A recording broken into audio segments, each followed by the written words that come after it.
30 years. Jeez. Right, am I doing the math right? Check me. Brett, thank you for this time slot. Appreciate it. I promise you, I'm not going to go an hour. But, so for those of you that are holding your park ticket so you can run out the door, or your plane ticket, that's an old term, plane tickets. Thank you for being here this morning. For me, I love these events because first of all, I get to see and talk to a lot of people at once, so it avoids having to hopscotch across the country. So it's a great opportunity. And I think these events still have this amazing value around great information to a lot of people and to many of you who are still in the building of your business as opposed to the sunsetting. So that's what makes it so great to be here. I do say, when I looked at myself this morning, I'm sort of channeling the Mary Tyler Moore, Laura Petrie look, don't you think? Now, if you know who that is, you're in the right space. If you don't know who that is, I have a breakaway team I want to talk to you about. Because that's a very old reference. And it wasn't by design. It was, whatever happens during the blowout happens. But it is great to be here. And I'm going to kind of stick to a theme that we've been harping on. I'll use that term because it probably feels like that for a couple of years now. And that theme, we really started it because we were hearing it from dealers. And we like to take a very outside-in view of what's important, right? As opposed to what's important to me. I want to know what's important to you. And what I heard was margin, profitability. Coming out of the pandemic and coming out of the supply chain challenges, these are two of the key problems, and they are a problem that our industry is facing. So we decided a couple of years ago to really put some energy into what can we do as a manufacturer to help you navigate that. And so what I want to talk about today is not so much what I'm doing. I might sprinkle a few of that in. I can't help it. But what is your ask of your manufacturers? What should you be asking for of them to help you navigate this next challenge? And it's something we're all dealing with, whether you're a manufacturer or a dealer or a software. We're all challenged with this shrinking pie. And how do we capture it in a profitable way? So, what am I going to talk about? I'll give you a quick glimpse. I'm not going to spend a lot of time on the statistics, but I'm going to give you a quick glimpse of what we're seeing in the market. These aren't my numbers. These are the numbers from the analysts. Some of them are in the room. Some of them report out on this industry. So we'll talk a little bit about that and what that impact is to an individual dealer. So we'll talk a little bit about that. Then I'm going to shift very quickly into what can we do about it. Because the reality is we have to find a way to do two things and do them very well. We have to drive growth. This is not a time to be farming the base, right? And we'll show you why. So we want to drive growth, and it's not just so you buy more products from me and you know what I'm talking about. It's because driving growth is better for your business, whether that's buying more units, selling more units, or looking for other ways to get revenue. And then secondly, it's about how to do that in a way that drives more profit. Because the profit pressure isn't going to go away. And if you don't have a way to start thinking about how can I get more cents out of this dollar, that's a decline. And you do not want to hit this downward trajectory because it's kind of like a hill. It picks up momentum. So those are really the two categories that I'm looking for. I'm looking for how to help you drive growth and how to do so in a way that's profitable. And we went after two of, I think, probably the ripest opportunities to drive more profitability: service and back office. Notice I'm not talking about better pricing. I'm not talking, you're going to sell that deal and you're going to get 5 more points of margin on it. Because if you do, congratulations, but you would be a unicorn right now. So I'm looking for ways that we can help you in a way that doesn't actually cause harm to your business, that actually will give you some real nuggets to grow the business profitably. So, what are the challenges? None of this is probably new, but when you look at this, here's 4 kind of categories of people that talk about this industry. You have IDC, who frankly has a lot to say, not just about our industry, but technology in general. And what they're saying, that none of this is a surprise, is we have to stop talking products and start talking platforms. And platforms means what is this technology stack, by the way, there tends to be a piece of hardware in it, that you're giving to customers that helps them solve a major business problem. And we're all sort of getting there, but this is about, again, taking a whole different look at it. So the people who are investing in the ability to do that are going to be the future winners in this business. But they're also talking about make sure you understand and are ready, willing, and able to integrate artificial intelligence into your business. And I will guarantee you, if you are already building a technology stack, if you talk to the owners of that technology, they will tell you what AI is being built into. You don't have to go create it yourself. It's happening, and for the first time, and I had a great conversation with Wes McDonald, who I know you all know, and he's doing a fantastic job of really consulting on this. What he said to me was the chaoticness, not a word, is settling. And now what you're seeing is, like with anything, when you're panning for gold and you shift, all the kind of sand drops out and you're left with the nuggets. And that's what he's starting to see, is there are some definite players that are getting the advantage here. Know who they are, know how you can implement them in your business. So these are things you're gonna have to start thinking about, is am I thinking about this, am I asking the right questions? Data analytics, you're gonna see a fair amount of data from us, because that's how we manage our own dealership, the direct, yes, I know, nasty word, but look, for me, and I've said this before, they're my petri dish. I like to see what they're playing with, and if it works, before we bring it to the dealer. But part of that is really knowing the data in your business. If you don't understand how your base is working, what your acquisition rate is, what your churn rate is, you are flying completely blind in a snowstorm. So getting to know and understand the data analytics. And if you're not getting the data that you need, talk to your vendors, talk to your manufacturers, talk to your software providers and say, how can I get a better dashboard to help me manage my business? And then use the other resources. I just talked to John Ekstrom. I mean, there's a wealth of information. He told me he won't fly to Pittsburgh, so if you need him there, sorry, but he might do a phone call. But leverage the resources. That's another thing that makes this organization so great, is it's got more knowledge in this room than you can ever tap into. Okay, where's the book for Mike McGurk? It's going that way. Okay, you guys are signing and moving it, right? All right, I'm going to do this the whole presentation. So let me jump ahead. The Konica report publishes a survey every year that I think, to some degree, really gets to the heart of what dealers are thinking about. So this is a very small set of data that shows you what you and your peers said were some of the most pressing issues. And if you look at it, what's number one? Declining print. 57%, more than half. And if you jump down to the next one, maintaining profitability. So we're not just deciding this is something interesting to talk about. We are actually hearing directly from dealers and through surveys that this is what we need to talk about. The leasing partners are seeing it as well. Obviously, 20% decline in prints year over year. There's actually another number which isn't on this slide, that if you look at 2019 print volumes and 2024 print volumes, they're down like 37%. That number, it's like boiling the frog, right? It just every year got a little bit less and less, and then you think 37%.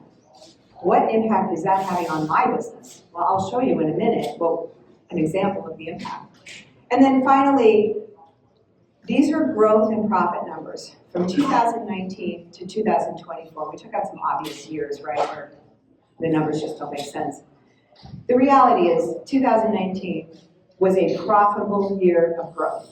You can see the number. I mean, it's pretty good. 11% growth in a declining business, right? But 21.4% gross margin. Okay, then we went through crazy town, right? We went through COVID, we went through supply chain, and you see the growth numbers, just tank. So 24 was a return to growth, not growth from 19, a return to growth from where we had been. But look at that margin, half the margin that was made in 19. And many dealers, this popped them by surprise. And only in the last 12 to 18 months are they going, I thought it was going to come back. I think most people knew that these years in between 21 and 22 were crazy. So there was a sense of, well, it's all going to come back. Well, it is coming back, but it doesn't look the same, and it doesn't throw off as much cash. So the businesses are finding for the very first time, I think, since they opened, when it was really tough and you were working out of your garage, they are seeing challenges. And they're having the conversations, when I go in and talk to them, they're having the conversations about how do I get more profit? Have you seen the pricing? Have you seen the quick charges? 0.0000 for mono. It's like, yeah, we have seen it. So what are we doing about it? Going to customers and saying, you have to pay me more. Doesn't seem to be working, right? So how do we find ways to get margin back into this business? Will it ever return to the 21%? Maybe.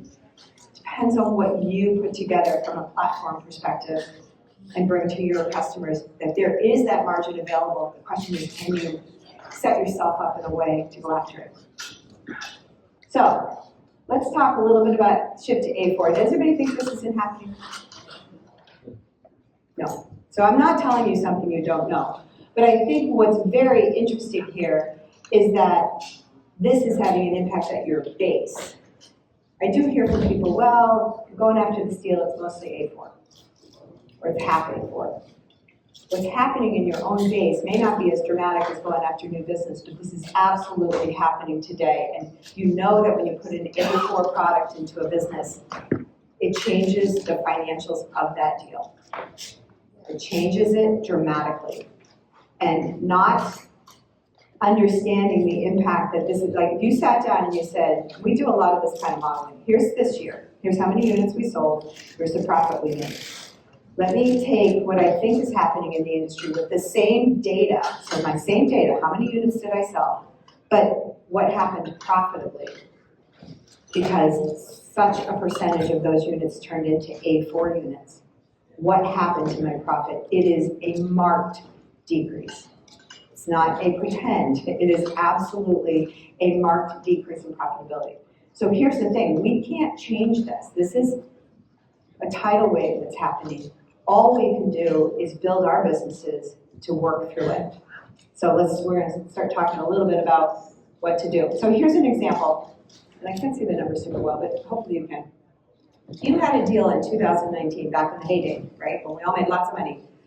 60-month term, you put in 3 45-page per minute color devices. They were running about 10,000 pages on each device, and their mix was about 37% color. You gave them, and I know the first question I'll get is, those rates are too high, right? But for the ease of math, I'm simple here. You made maybe about 80 grand on that at a good profit margin. Fast forward, it's 2025, they held onto those machines longer because there were supply chain issues and they didn't want to upgrade. And okay, so now you're replacing those machines with 2 A4 35-page per minute color devices and 1 35-page per minute copier, because they know, I might have to print 11 by 17 or have some more features that I want. They're printing less because they're only in the office 3 days a week. So they're printing 4,500 per machine versus 10,000. That's that 57% decline, 37%. And that's from everything I'm telling you. If you look over at the modeling, that is where we got the data for it. Same rates, which hopefully you can get because you had this customer for a while. Look at the difference in that. It's half the revenue and half the profitability. So if your salespeople are flipping their base and doing a good job, this is going to be the impact on your business. Your business is going to, and this is an extreme example, I get it, but even a 5% decrease, 10% decrease, 15% decrease is a decrease in your revenue and your profitability as a business. You can't get around it. Flipping your base takes you into a bad place in about 2 years. Your margins will be down, your profit will be down, your revenue will be down. You may have the same set of customers. Maybe you have 100% retention, which would be fantastic. But by just flipping your 100% of your customers, your revenue is going to be down. Now, I talked to a lot of dealers, and in the last 3 to 4 months, this is what I'm hearing. They're coming to me for renewals. Okay, let's talk about it. What's the deal? Well, now it's going to be this many A4. They're actually declining the total number of machines. Instead of 20, it's going to be 6. 6 machines. This is a customer you've had for 15 years, and they're going to drop by 60%. This is real. This is exactly what's happening. So what do you do? So let's talk about it. You've got to grow your business. And yes, that means you'll buy more units from somebody. but you're also going to be growing it by getting net new business. So we're going to talk about how to drive to get net new business. First and foremost, talk to your manufacturers about what programs they have to help you. You don't have to do this alone. What marketing assets do they have? What tools do they have that will help you kind of sift and find the opportunities? What kind of pricing programs are you maximizing your loyalty programs? These are conversations. If you can't have that with your manufacturer, get a new one, or get a new channel manager, or tell the people in charge, I need your help here. I need to know how to maximize my programs. You've got to, this is odd coming from a manufacturer, you've got to squeeze every program dollar out of the program. That's why we put them there, by the way. I don't put programs in place hoping you guys don't use them. That's kind of silly. That's money that's not working for me. But you have to know and make sure there's someone in your organization. If it's not you, because it's kind of at that second tier level of more tactical, make sure somebody knows, here's how I maximize this program, and build that into your business plan. So that's number one, easy one. Second, the need for net new. We're going to talk about each one of these. But if you don't have a plan with all the pieces of it for 25 to 30% net new business in this coming year, your business is going to shrink. If you don't have a plan for net new business of 25 to 30% in the coming year, your business is going to shrink.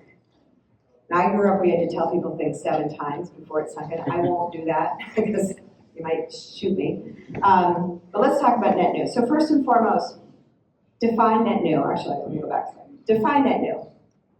I bet if I went and I asked this audience to define net new, I'd get, there's probably, I don't know, 20 of you in here. I'm only kidding, there's more. I'd get 20 different answers. I'd get 100 different answers because everybody has a different definition. And that, by the way, that's okay.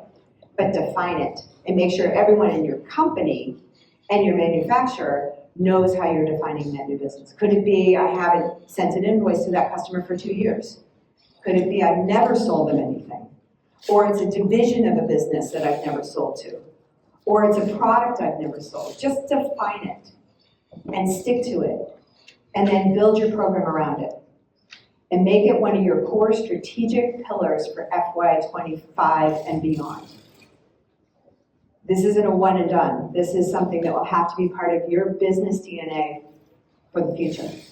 Net new. So what does that mean? Does that mean I have to hire more people? Do I have to get more training? Do I have to build systems? Yes, yes, yes. Do I have to change compensation? Yes. But if you don't do this, I said I wouldn't do it again, so I won't say it. Let's talk about territory line. This is probably, I think, the biggest blind spot we collectively have in our business, which is many of us have had salespeople working for us for 5 years, 10 years, 15 years. They've built a nice base of business. They're very good at what they do. They churn that business. They have high retention. They're flipping their base. They're doing what you've asked of them as your business declines. When you tell them, I'm going to take some accounts away, those are my accounts. You don't touch those accounts. Those are my accounts. And if you take me off those accounts, I'll never buy from us again. They're not their accounts. They are the company's accounts. They are your accounts. And the minute you let go of that power, you've lost the game. They are your accounts, and it's up to you to strategically, this isn't a punitive thing, by the way, it's up for you to just strategically put those accounts under a territory alignment practice that drives business growth. So how do you do that? First of all, most people will tell you they have anywhere from 50 to 250 accounts. And I bet if you look at how many they actually sold last year, 12, 14, what happened to the other 135? Well, I called on them. No, you didn't, because by the way, I don't have a CRM I can check. Or if I do have a CRM, you're not putting anything in it because you don't want me to know what you're doing. Does any of this you're seeing this, right? So, what do? You absolutely set the tone from a culture perspective in a good way. This isn't about being, draconian and whipping salespeople in their offices. This is about doing what's right for your business, because otherwise your business is not going to grow. So you need to look at that list of accounts, and you need data to show you, what is this account based on in the last 5, 10 years?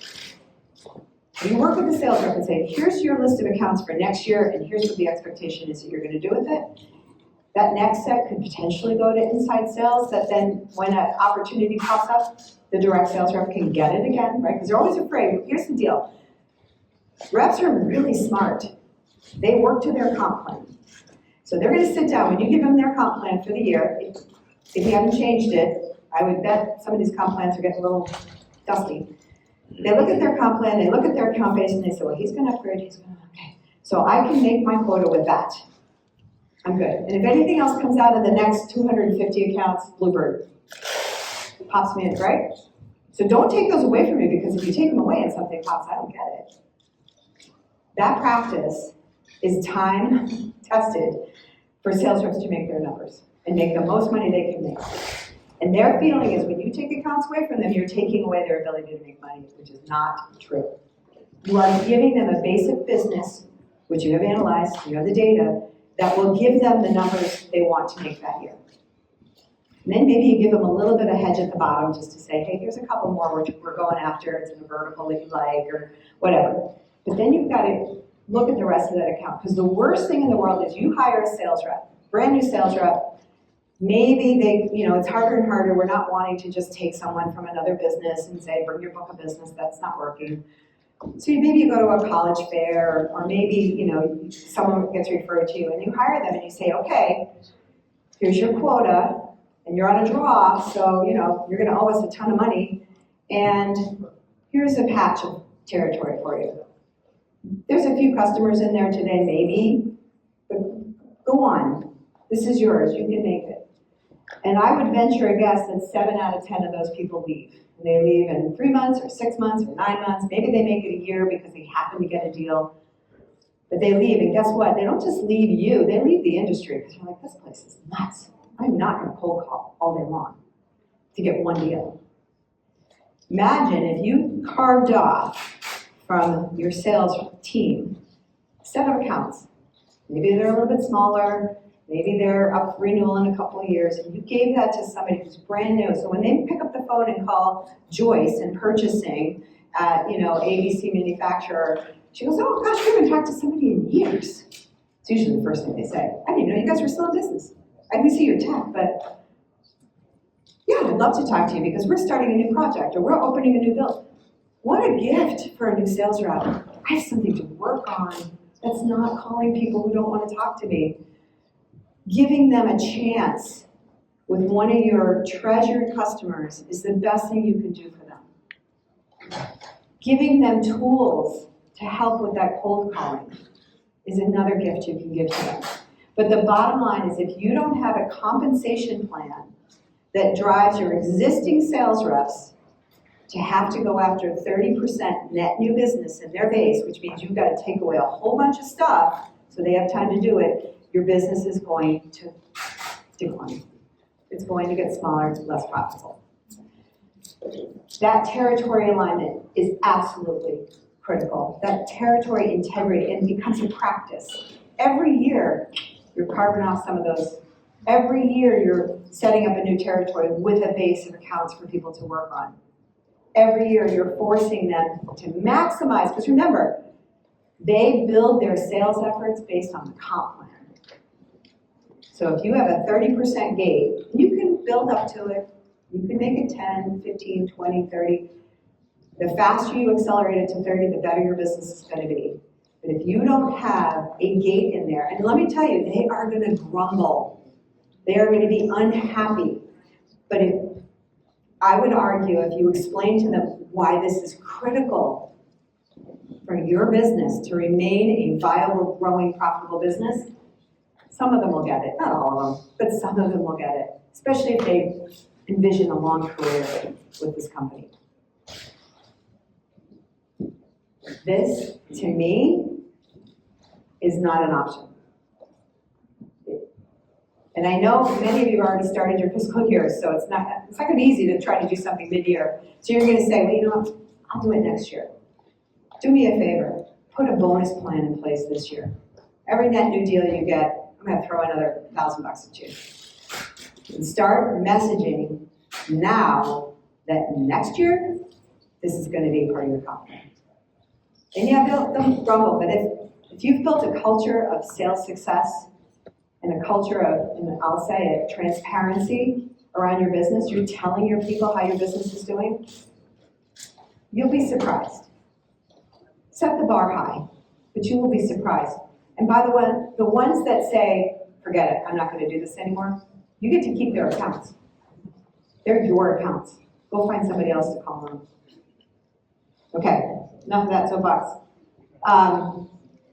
Talked a lot about this. I will say, CRM is probably one of the biggest dirty words in any sales business. Our direct team just went on Salesforce 45 days ago. The amount of data we're getting about what's happening at the customer level is unbelievable. And it's really helping us define what does net new look like. So I would implore you, many of you have CRMs, make sure your sales team, there's two reasons for this, but make sure your sales team is using it appropriately. And if you need to train them on it again, train them on it again. Your vendor should help you with that. But if you can't go in and look and see what activity is happening, you're blind. You're flying blind with your customers. You don't know who came in for a demo unless you happen to walk through the demo room that day. So you have to have this information. Otherwise, when that person, sales rep, decides to go, you don't have a quick and easy way to very quickly get back on those customers with somebody else. I'll go through their notes, and when was the last time we upgraded? That is a recipe for losing accounts. So CRM, it's not easy, and talked about the rule of 7, this is a rule of 100. You have to tell your people every week, and I would suggest your sales leaders have whole meetings about this on Monday mornings. It used to be, give me a forecast. So now show me your CRM. Show me what you did last week. Show me what you did the week before. Show me what you're doing this week. Force that conversation to be a part of the CRM, not the other way around. All right, what else we got here? And celebrate the reps, right? So carrot and stick approach. Carrot is you make it a gate. They don't get their full comp. Carrot is you celebrate this. Go back to the bell, but only for net new. By the way, if you just upgraded a customer, yay. You upgrade it, you get a brand new account, ding dong.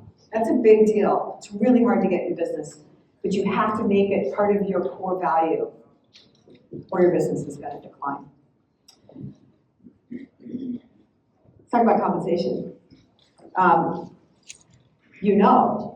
That's how sales reps plan their year.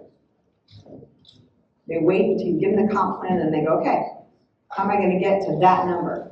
Because and by the way, that's what makes it the best career in the world. There's no other career that you can sit down and go, if I do these 7 things, I'm going to make this much money, which is exactly what I want to make. And anything else that comes in, hallelujah, we'll go to Hawaii. This is a little bit counter, right? Reduce rep out cost. I know all of you, most of you, put packs on it. I get it. But think about, is that just to protect? Because if you're doing that and your profitability is still declining, that's probably not helping. I would absolutely encourage you for your existing base of business to pay on gross margin, right? That's how you can protect your gross margin, is you pay on it.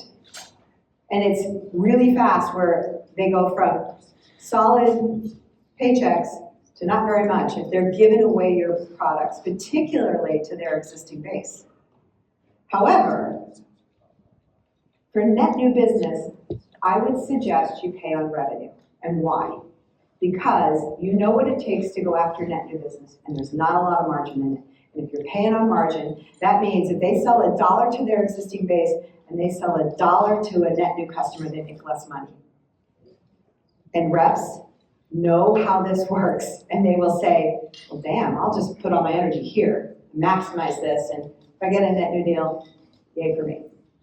So Again, just a suggestion, and we have examples that we can share with you, and I'm sure your manufacturers do as well.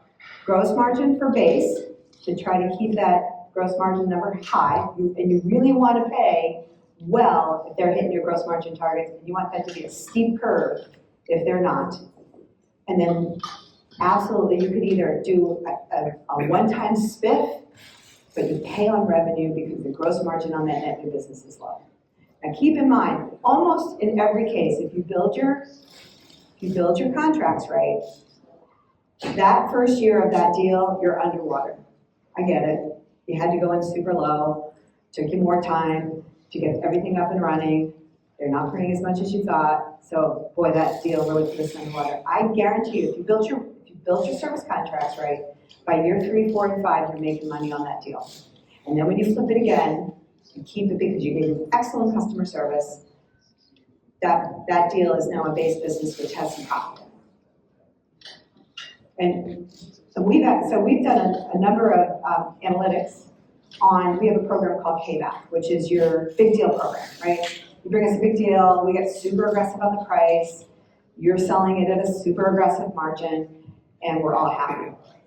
We did a study looking at deals we closed back in 17, 18, and 19 that when we do analysis, right? We say, well, here's what we have to discount the hardware, and here's 5 years of service, and 5 years of supply. So we hope to make a little money after that analysis because of the supplies. In 70% of the cases, we made more money than our initial analysis. Why? Product mix was maybe a little bit different. They printed more than they thought, and we got better at delivering service in a more efficient way. So, yes, some of those deals are super painful, and it feels like you're just gutting the business to get them. But I'm not saying you're flipping your whole business to new business. That would be bad. But 20%, knowing that 20% is going to be a lower margin, particularly in the first year, maybe 2 years. But if you do some things right, that business will pick up in margin and become a base. So that's why, and if you don't do this, your business is going to decline.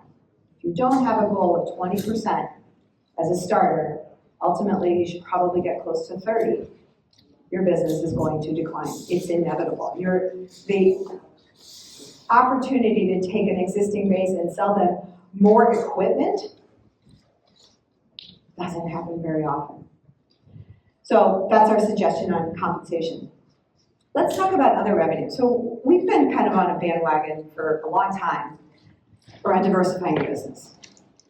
And I think for the first parts of that long time, we were kind of vague on the details, right? Just diversify, here's some managed IT.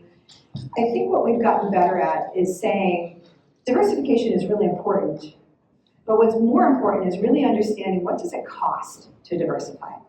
So where's the book, by the way? Where's Mike McGurk's book? Over there? Oh, it's moving. Okay, good. We've really gotten better at understanding what does it cost to build out a new business. And there's a chart called an ANSOF chart. Has anyone ever seen this? I should have put a slide in. I didn't. It's 4 quadrants. It's basically selling old stuff, new stuff, old stuff meaning your existing stuff, to old customers, new customers. The least expensive growth is selling the same products to the same customers. It doesn't cost us very much. Very little, actually, except that's declining. Okay, so that's a tough one. Then they're selling new stuff to the same base. So that's when you decide, well, let's get into managed IT, or let's sell managed network services, or maybe phone systems. Okay, not a bad idea, not super expensive, but definitely an investment. Or sell old stuff to new customers. Expensive. That's at 20 to 30% net new. That's hard.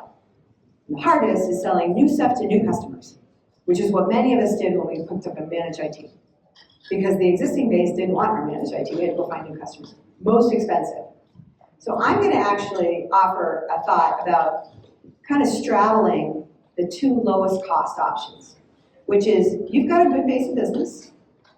You have something that you can attach to that business that doesn't require a huge investment, but allows growth. And a lot of times it is, and some of you are already doing this, it's workflow, right? It's solutions, It's solutions that you're putting on these machines, because here's the deal, these machines are getting commoditized. I know it. I will still tell you all the benefits you get if you buy my product versus somebody else's, but the reality is at the customer level, unless there's something unique to that product that they are asking for, uniqueness for uniqueness sake doesn't work, but if there's something they're asking for, then you have value. So what could they be asking for? Well, they're always asking for workflow, right? How do I make this product do better in my business? How do I solve business problems? And I'm sure you heard some great examples of that yesterday from Patricia and her team, her panel. But look at the list and look at the difference from 2019 to 2024 of the things that customers are saying they're going to spend money on. They're going to buy from you, and what are you selling to them? So the charts changed a lot. It was very heavy print, and now it's it's still important. But we all know that in order to keep growing, we need to find other things to sell besides print. And I would argue that anything you can find that leverages your print is better, because you're not having to invest in a brand new technology, a brand new product set. You can actually leverage, and you can go into your existing base and sell this enhancement, whether it's a solution or, and I will give you my pitch, security. So my guess is if you're out talking to customers, this probably comes up within the first 15 minutes of the conversation. They either knew somebody that got hacked or ransomed, or they're concerned about it themselves, or they just hired a company to come in and do a full audit of their systems, or it's coming up. And and I know we don't necessarily want to tell customers this, but 70% of all the data breaches are coming in through endpoints. You guys know that, right, from Gartner? Endpoints. Now, that's just not a printer or an MFP, it's laptops too. So I got a little nervous the first time I heard that statistic, but it's any place where there's an end device that's accessing a network and tunneling in, VPN or not, to a corporate entity, right? So that's an endpoint. 71% of the incursions are happening there, and we know they're coming in through the printers. We know it. We read about it every single day. They're happening in a matter of thousands a day. There is some kind of incursion in through products. So if your customers aren't talking about it, they're naive. If you're not talking about it because you're worried that that will stop them, they need these products. They need them. They want them. But you have to show them how, by following your lead, you can protect them from these products being a part of an incursion or a breach. So this is what happens. Now again, they come in a lot of ways, but in a printer world, you can see there are a lot of ways somebody can get access to information, because that's the definition of a hack. When somebody gets into and gets access to information they should not have, you have been hacked. Now whether that shows up in a ransom, or it shows up in a virus that takes your system down or destroys your customer data, effectively, someone is in there doing something to your data that they shouldn't. And these are all the different ways they can get into it. So 2/3, almost, reported at least one print-related breach. Something got accessed that should not have been accessed because of the print. And I would argue that number is low because a lot of people don't want to talk about it. Right? It's kind of a dirty little secret. So what can we do? Well, we can do layered security. And by the way, every manufacturer should have a version of this for you. This is just mine. Sharp won't send me theirs, but I'm sure it's there. So, right, I don't have access to the marketing materials anymore. So this is what you talk about with a customer, an existing customer or a new customer. Why? Because A, it differentiates you. It differentiates the commodity you're selling, and it adds value to the sale, and value equals margin.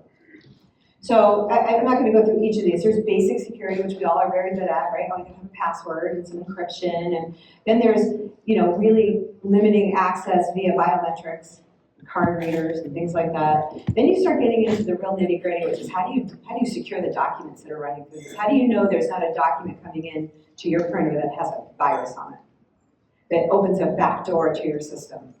And I'm talking to the customer as well, right? Then hacking is someone getting access to something they're not supposed to have. So now you're getting into how do you actually protect those documents?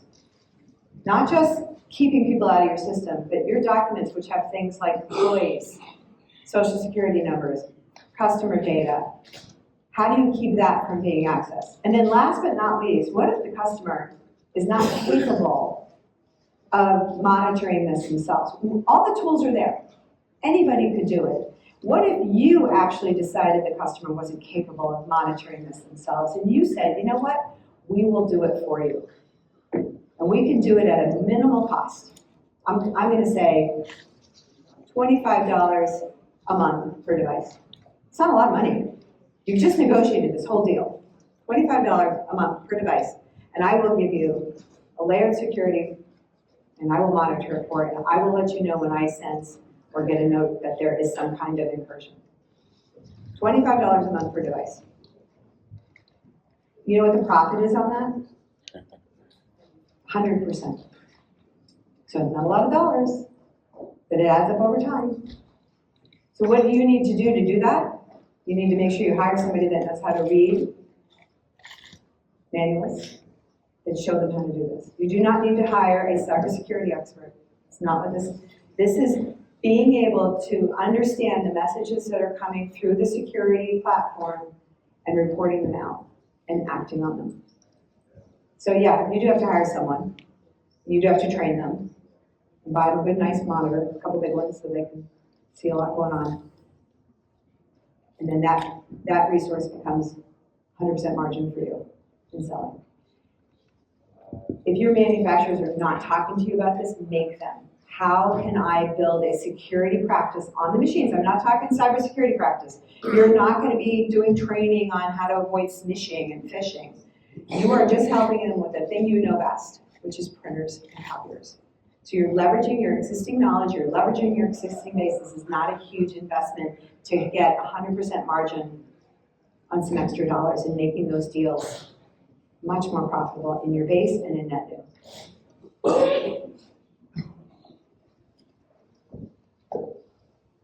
Kind of going over the same thing, you know, how do you take it from, hey, I'm putting this BizHub Secure on your system to make you more secure, to I'm going to actually be the one monitoring and reporting to you.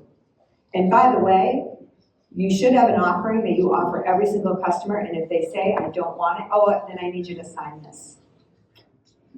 I need you to sign this that says you're not accepting my security protocol for the device. No harm, no foul. We, as salespeople, we are afraid to do that. We're afraid the customer's going to go, I don't want any of it, take it away. No, that's not going to happen. They're going to think about it. What? What happens if I sign it and something happens? Well, we offered you an insurance policy. We offered you the opportunity to have an extra layer of security on the system.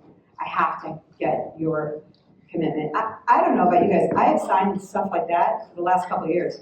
Do you want the extra 3-year warranty on your laptop? No. Sign here. Initial here. I signed it. I did not buy the laptop. I thought about it. We are afraid sometimes to interrupt the sales cycle, right? What's the famous line? Stop talking after the yes. You got the order, shut up. You got the order, but now you need to explain to them how important it is. And you can do this at any point in the sales cycle. How important it is that you do this. It's not, this isn't mystery and margin. This is reality. I bet if I asked, and I won't, how many of you know a customer or someone in your business world that has had a major breach, ransom, or had their systems taken down? I would bet almost every hand went up. I won't make you do it because people don't like to do it, but it could even be your own business. This is real. So you're not selling a maybe, an if. You're selling, someone is going to try to get into your business. Guaranteed. They're going to try a lot of different ways. I'm going to help you with one of those ways, which, by the way, is about 70% of the opportunity. I don't know, that seems kind of easy, but... Okay, I have 10 minutes left. I want to talk about two very important things. There is opportunity for margin improvement in service. And the number one way is remote service capability. Yes, recruiting talent is important. Yes, benchmarking your data, knowing how you stack up to your peers, but also ask the question to your manufacturer. If they have a direct organization, how? We will share every stat with you. Our SLAs, our time to fix first. We have a whole page of it. It's all about remote service. So right now, at Konica Minolta, we have a whole global client services group that answers the phone, right, whenever there's a problem.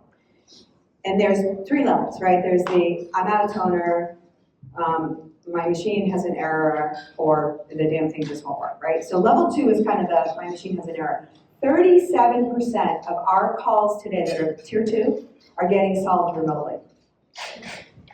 The goal, this is the best part, the goal is in, now it's 4 years, because we started it a year ago, 4 years, 70%, 70% of calls coming into the tier 2 will be solved remotely. Think of that impact. From a service tech perspective, a cost perspective, a truck perspective. In the last couple of years, the number one complaint I hear from, I can't find good people. And techs are the worst. I can't find good techs. Imagine if actually you looked at your group of techs and said, well, if I can solve 37% remote, I'm good. And if I solve 70, when those 2 guys retire, I'm still good. But you have to have the tool set, and you have to train people. Again, another great area to rely on your manufacturer for, to get those people up and running to be able to do remote support. What are some of the things you can do? Firmware deployment, remote panel access. How many times? Well, I'm trying to get it to flip the landscape, and I can't do it. Hold on. It's done. Do you see how I did that? Yep, good. Remote configuration. They've changed. Something's changed. Fix it back. Put it back. Remote meter collections. How many of you have people sitting in offices making phone calls? I need your meters. This is changing. Now, it's not easy to do on an old fleet, but it's really easy to do on a new fleet. And if you're still in a CPC world and you need those meters, how great would it be to take that person off the phone and put them into a sales support role, helping you grow those businesses that you took away from the direct sales reps, while your customers' machines are automatically sending in the meters. Technical education. We've relied on technical education and made sure our techs were brilliant at opening up a machine and fixing it. What we need to now put some energy and some spending into is, do they understand security protocols? Do they understand remote fixes and the remote tools? I know for a fact that about a quarter of my machines that get deployed today, the first thing the technician does is put it back to the old user interface, which looks like something from 1994. You know why they do that? It's what they know. And if they have to use the new interface, well, they're not as comfortable with it. And the customers like it better. Not true. And most of you probably don't even know that that's what your service techs are doing. You know how I know it? Because they tell our council that that's what they're doing. Oh, we don't use that. We don't use that new interface. It's really, what? Huge issue, because that new interface is what allows you to bring real value by, you could customize the whole user interface. You could put their logo on it. You could have, you know, Laura's favorite button, which she only does one thing on the copier. So training that way, best practices. We will share every best practice we have in our direct organization with our dealer community. Every single one, from setup to delivery to warehousing to front stock, all of it. And the other suggestion I would have is, if you don't know who's on your manufacturer's service council, ask them for the list. It is absolutely public knowledge. And find someone that you're going to call. You say, when are your meetings this year? Okay, I'm going to call you the day after. I need to know everything that happened in that meeting. It's public information, but nobody pays attention except for the 10 people that are on those councils are the most well-run service organizations in my dealer community, because they're getting all this great information. You know, they meet with, it's not, I don't get to come to those meetings. They ask me not to come because I only want to talk about sales. They don't want me in there. They want to talk to the guy that wrote that firmware and the guy that does that installation, and they get all this great information. They go back and they implement everything, and they forget that their job is to share with all of you what they're doing. So go find the council list, they'll send it to you. Pick someone on that council list and say, I need to know the next day when you get back, I need to know what you learned. Send me the materials. It is public information, it should be available to any dealer who sells that manufactured product. And you will get such nuggets of information that will transform your ability to go out and do technical support on your products and installs and all the good stuff. Okay? Some action items in here. And then finally, the back office. So this is actually moving along, and I'm really excited to see other manufacturers. Sharp just made a nice announcement at their roadshow. Our ability to take people out of the process of getting toner into those machines is probably one of the number one areas we can have huge improvements. Why? Because today, and I'll hedge that because I know people are moving this way, but I have inventory of supplies. The dealers have inventory of supplies. The customers have inventory, because God forbid they run out. So I got to keep 5 toner bottles in my closet. Any toner that's sitting in a customer closet, a dealer warehouse, a dealer trunk, of their truck, or my warehouse, is not making money for anybody. That is cash that somebody has paid for, depending on where it's sitting, that is just sitting there. Just sitting there. It's not earning interest.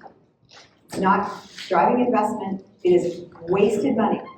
So number one, get to your customers and get that toner out of there. I know people put bounties. For every toner bottle you bring back to me, I'll give you $20. They bring back a lot of toner. Get them out of the trunk. Get them out of your warehouse. Wait, what?